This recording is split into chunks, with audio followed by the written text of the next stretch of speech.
Magsusot tayo ng salamin for today's video kasi nagtanggal ako ng milya dyan. Alam niyo yung milya, yung parang warts pero puti.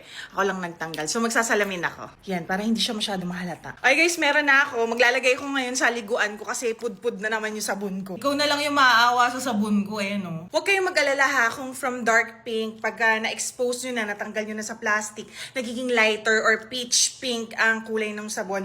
Nag-oxidize na kasi yun. Diba na-explain ko na yan sa isang video. Ito rin, tingnan nyo yung sa akin, bago. Diba, ganyan ka-pink. Tapos, kapag ka nahanginan na yan, nalusaw-lusaw na yan, maglalighter yung color niyan. Dahil yan sa mga oils na ginamit sa kanya. Sa una masyasaka pa, diba? Bakit limahan yung bentahan? What if hindi ko maubos? Tapos pag naubos na yung lima, bakit walang stock?